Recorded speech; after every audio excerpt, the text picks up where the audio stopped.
Oi pessoal, tudo bem? A gente vai revisar aqui a parte de campo elétrico e daí vamos começar com a ideia do que é campo elétrico, tá bom? Aí depois a gente vai evoluindo, deixa eu só ajeitar aqui o microfone e vai transitando aí sobre as seções de campo elétrico. Uma primeira seção, tá certo? É a ideia de campo elétrico, né?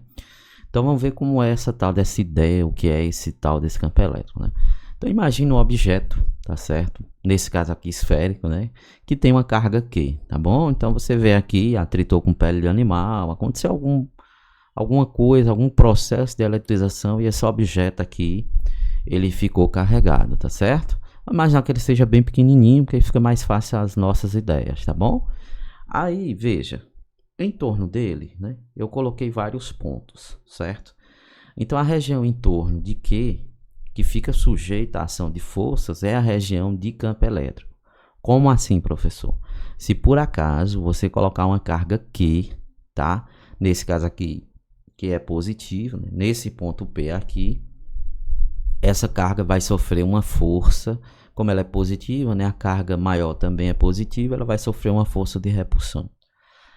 Devido ao aparecimento dessa força, eu sei que existe um campo elétrico nessa região aqui próxima a essa carga maior, tá bom? Essa carga Q maiúscula aqui. Se eu colocar a carga aqui, ela vai vir para cá. Se eu colocar ela aqui, ela vai vir para cá e assim sucessivamente, né? Tá bom? Então essa é a ideia de campo, é uma região de influência.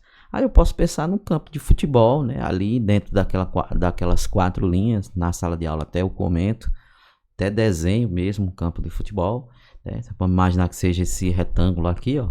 Então dentro dessa região, né, se fosse um campo de futebol, ia acontecer o jogo de futebol. Fora da região não acontece mais nada. Então essa é exatamente a ideia, tá certo? É claro que na física você consegue definir equações, definir um monte de coisa, tá?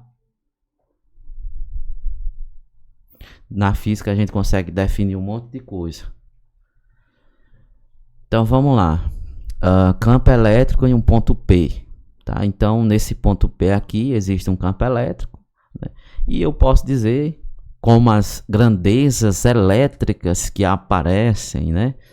Pelo menos em primeira vista aqui você está olhando para a figura, é força elétrica e a carga P pequenininha, tá?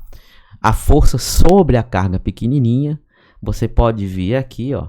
Então eu vou definir o campo elétrico nesse ponto P aqui, gerado por essa carga maior, como sendo a força dividido pela carga menor, tá certo? A carga que eu coloco aqui só para testar se existe um campo elétrico ou não. Se você olhar, né, a unidade de força é Newton, a unidade de carga elétrica é Coulomb, então significa dizer que a unidade de campo elétrico é Newton por Coulomb, tá bom? Então aqui o essa letra E é de campo elétrico, unidade Newton por Coulomb. Esse F é de força sobre a carga Q, a carga pequenininha aqui, a unidade de força é Newton. E esse Q aqui a gente chama de carga de prova, porque ela só faz um teste, né, para saber se tem ou não campo elétrico. E a unidade de carga elétrica é o Coulomb. Ela também pode ser chamada de carga teste, tá bom? Então, o campo elétrico, a ideia de campo elétrico é essa. Você pode, é óbvio, imaginar o campo gravitacional da Terra, né? Que, por exemplo, a Terra atrai a Lua também atrai a Terra, né? Mas a gente está falando do campo gravitacional da Terra. Um campo magnético, tá certo? E vários outros tipos de campo, né? Um campo de temperatura. Você pode imaginar o seguinte, né? Você está aqui, por exemplo, numa sala de aula, aí aqui é a lousa, né? Aí você coloca 2 ar-condicionados aqui, ó, 2 condicionadores de ar, tá certo? Quem fica mais próximo à saída do vento percebe que a temperatura é menor. Quem está mais longe, a temperatura é maior. Então posso pegar a sala todinha, marcar um monte de pontos e dizer que naquela sala ali existe um campo de temperatura, entenderam? Então o campo é muito mais essa ideia de que nessa região, em torno desse objeto, seja um ar-condicionado, seja um ímã, seja uma carga elétrica, seja uma massa M, vai existir uma interação de alguma forma, né? Um aumento ou diminuição da temperatura, um campo magnético, uma interação que aparece, uma força magnética, né, que vai atrair lá os metais e etc. E assim sucessivamente. Nesse nosso caso aqui, a gente está falando de campo elétrico, tá bom? Então, vamos para o próximo vídeo, né?